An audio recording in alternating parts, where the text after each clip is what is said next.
नमस्कार, मैं doctor Sanjyot Arvind Vaidya, parenting and mind coach.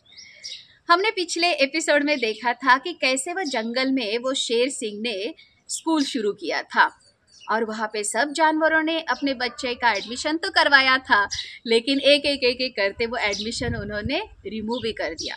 क्यों किया था? क्योंकि शेर सिंह का जो सिलेबस था वो सब बच्चों के लिए सही नहीं था।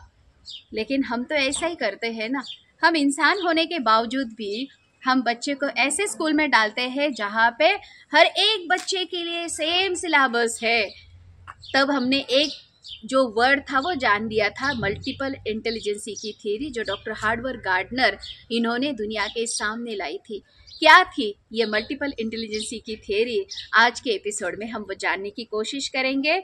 हमारे टोटल 8 इंटेलिजेंसीज रहते हैं, वो कौन सी है इसके बारे में आज के एपिसोड में हम जानेंगे।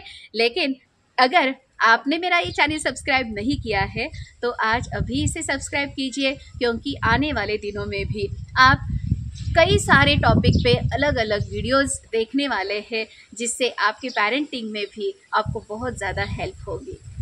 डॉक्टर हार्वर्ड गार्डनर इन्होंने ये थियरी दुनिया के सामने लाई।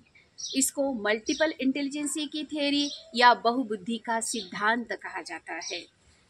1983 में ये सब दुनिया के सामने आ गया कि कोई भी इंसान एक बुद्धिमत्ता लेके पैदा नहीं हुआ है, एक इंटेलिजेंस लेके पैदा नहीं हुआ है, तो उसमें 8 इंटेलिजेंस रहती है।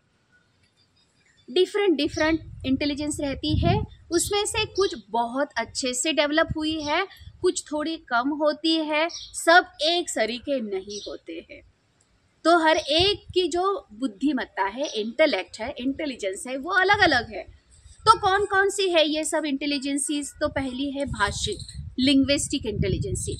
तो क्या है भाषिक इंटेलिजेंसी? आप देखेंगे आजू बाजू में कुछ बच्चे बहुत अच्छे से बात करते हैं, राइट? अगर उनको आप स्टेज पे खड़ा कर दो तो इतना अच्छा भाषण वो दे देंगे, लेकिन जरूरी नहीं कि दूसरा उसका जो भाई है वो भी अच्छे से भाषण देता होगा। कुछ बच्चों में लिखने की प्रतिभा बहुत अच्छी होती है, वो पोएट बनते हैं या लेखक बनते हैं, अच्छा सा स्पीच वो दे देते हैं, राइट? तो उनमें आप जानेंगे कि उनकी भाषिक बुद्धिमत्ता जो है ना वो बहुत अच्छी है, राइट? दूसरी इंटेलिजेंस है वो है म्यूजिकल इंटेलिजेंस, राइट? कुछ बच्चों में रिदम सेंस बहुत अच्छा होता है, वो अच्छा सा गा भी सकते हैं, नृत्य भी कर सकते हैं, गाना सुन के भी वो गाना गा सकते हैं, क्योंकि उनमें बाय डिफॉल्ट ये म्यूजिकल इंटेलिजेंस बहुत अच्छे से होती है, राइट? तीसरी जो इंटेलिजेंसी है वो है कैनेस्थेटिक इंटेलिजेंस। या ये कैनेस्थेटिक इंटेलिजेंस क्या है? जिसमें शारीरिक जो हलचल है उसका ज़्यादा प्रभाव है, राइट? कोई अगर नृत्यांगना आप देखेंगे या कोई डांसर अगर आप देखेंगे तो आप जान लीजिए इन्होंने कैनेस्थेटिक इंटेलिजेंस बहुत अच्छी है, राइट?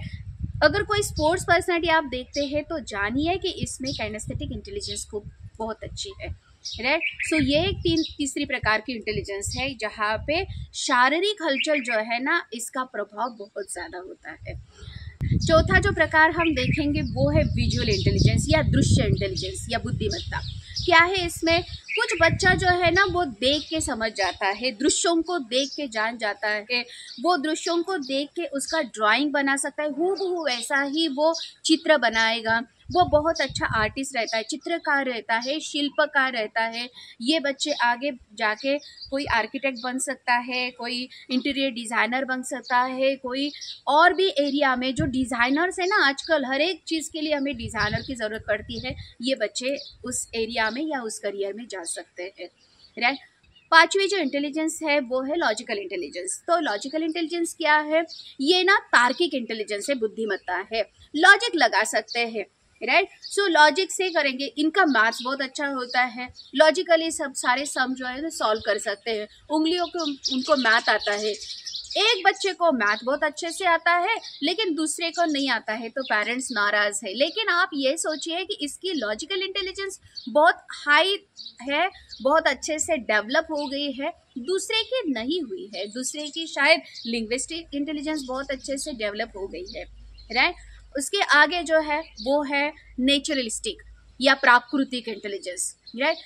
ये जो बच्चे हैं ना, इनको नेचर के प्रति बहुत ज़्यादा लगाव रहता है। ये जो पेट्स है ना, पेट्स पालने में बहुत अच्छी रुचि रहती है, जानवरों के प्रति प्रेम रहता है। इनको आप अगर कहीं जंगल में लेके जाए ना, ये बहुत खुश रहेंगे, राइट। पेड़ पौधा लगाना है, खेती बाड़ी करनी है, या कुछ और अलग तरीके से ये बच्चे सोचेंगे जिनकी नेचुरलिस्टिक इंटेलिजेंस बहुत अच्छी है। उनको जानवरों के प्रति बहुत प्यार रहता है, तो वो गली का कोई भी कुत्ता बिल्ली, ये बच्चों को ना जानवर के प्रति बहुत प्यार रहता है, तो गली में से कुछ भी कुत्ते को उठा के लाएंगे, बिल्ली को उठा के लाएंगे, मम्मी को परेशान करके रख देंगे, क्योंकि बाय डिफ़ॉल्ट उनके नेचुरलिस्टिक इंटेलिजेंस बहुत अच्छी है। अगर आपने 3 इडियट्स मूवी देखी है तो आपको याद होगा, वहाँ पे माधवन का एक कैरेक्टर था कि उसको वाइल्ड लाइफ फोटोग्राफी का बड़ा इंटरेस्ट था। फोटोग्राफी में इन लोगों को बहुत अच्छे से इंटरेस्ट रहता है, जिनकी नेचुरलिस्टिक इंटेलिजेंस बहुत अच्छी होती है। लास्ट के 2 इंटेलिजेंस जो है वो आपकी पर्सनालिटी बताते हैं। इसमें से एक है इंटरपर्सनल इंटेलिजेंस, राइट। जिन लोगों को दूसरों के साथ बहुत अच्छे से फ्रेंडशिप होती है, दूसरों का स्वभाव उनको अच्छे से मालूम होता है, दूसरों के प्रति काम करने में उनको बहुत अच्छा सा इंटरेस्ट होता है, लोगों का प्रॉब्लम वो अच्छे से सॉल्व कर सकते हैं, ये अच्छे काउंसिलर होते हैं, राइट। एक टीम में वो काम कर सकते हैं या एक टीम से वो काम करवा भी सकते हैं, राइट। सो ये है इंटरपर्सनल इंटेलिजेंस वाले लोग। और लास्ट वाला जो है वो है इंट्रापर्सनल, मीन्स उसको खुद के बारे में सब मालूम है, मुझे क्या पसंद है क्या पसंद नहीं है, मेरा क्या ओपिनियन है। ये लोग इतने अच्छे से, मीन्स दूसरे ने कितनी भी बात करे लेकिन ये खुद के विचारों के प्रति कायम रहते हैं।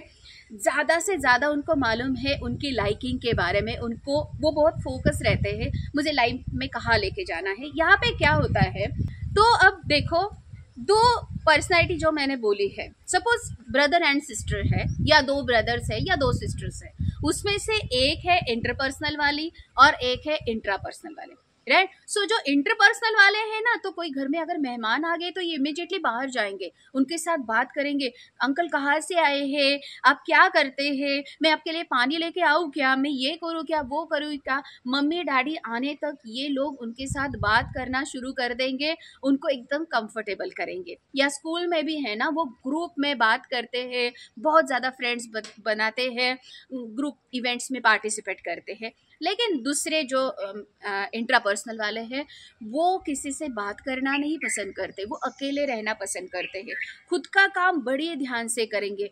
उनको अगर आप कुछ काम दे देना तो एकदम शांति से फोकस होके जितना भी टाइम लगेगा वो करते बैठेंगे, लेकिन किसी से बात नहीं करेंगे। और मम्मी डैडी के रहते हैं, देखो वो कैसे बात करता है, देखो उसने कितनी अच्छे से बात करी, लेकिन तू तो कुछ करता ही नहीं है, तुमने तो यही नहीं किया, तुमने तो वो नहीं किया। Don't compare this. आपके जो बच्चे हैं ना, देखो अभी ये 8 इंटेलिजेंसी जो मैंने बताई थी, हर एक बच्चे में ये इंटेलिजेंसी होती ही होती है, लेकिन किसी के कम, किसी के ज़्यादा, किसी के कम, किसी के ज़्यादा होती है।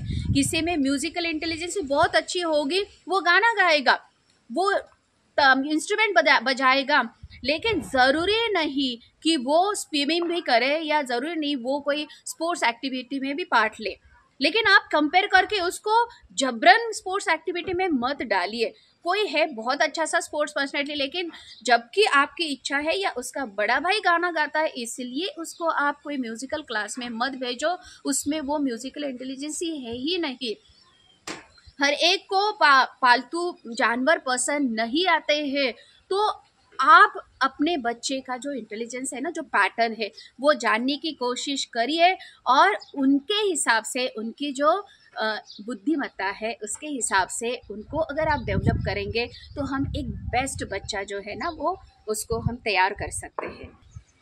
ये इंटेलिजेंसी के बेसिस पे ना बच्चों की 3 प्रकार की लर्निंग स्टाइल होती है, सीखने के 3 प्रकार है।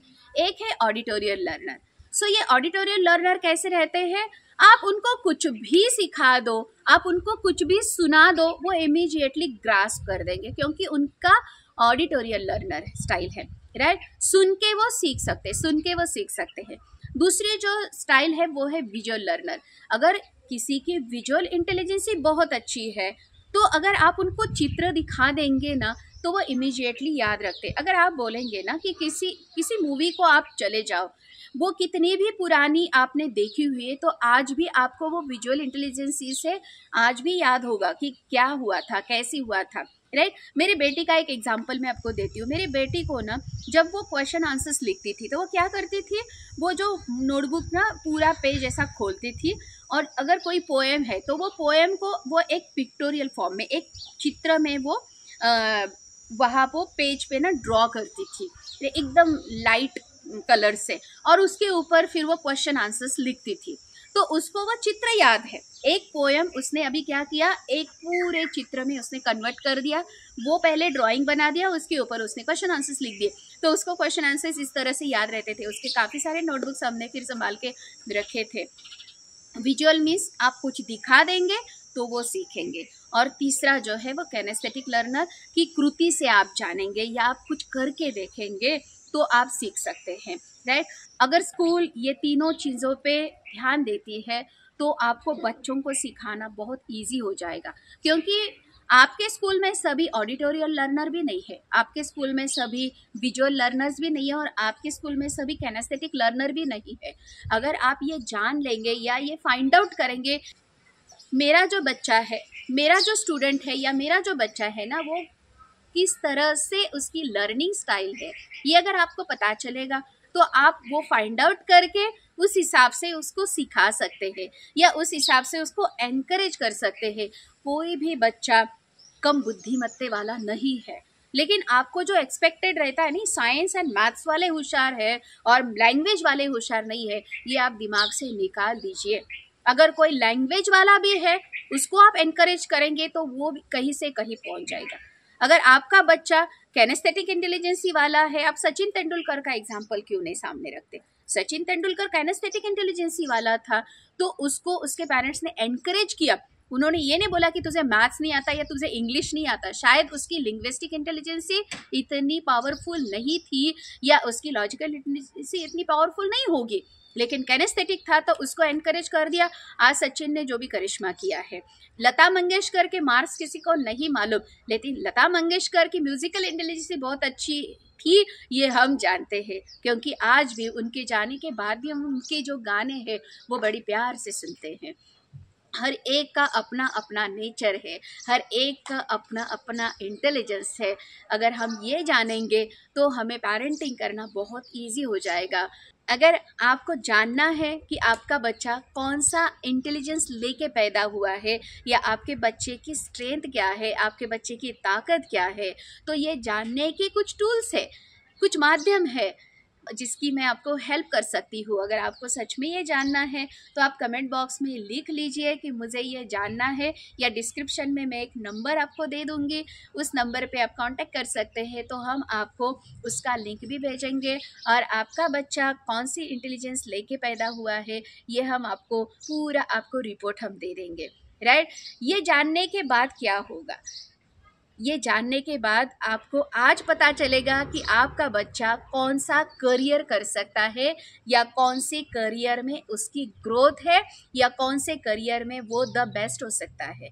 कभी कभी पेरेंट्स को लगेगा कि नहीं मेरा बच्चा इंजीनियर होना चाहिए, लेकिन अगर आपके बच्चे में वो लॉजिकल इंटेलिजेंस है ही नहीं तो आप अपना समय बर्बाद करोगे।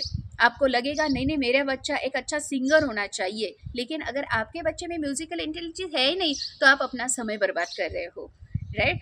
तो it can save your time also, it can give the relief to your child also.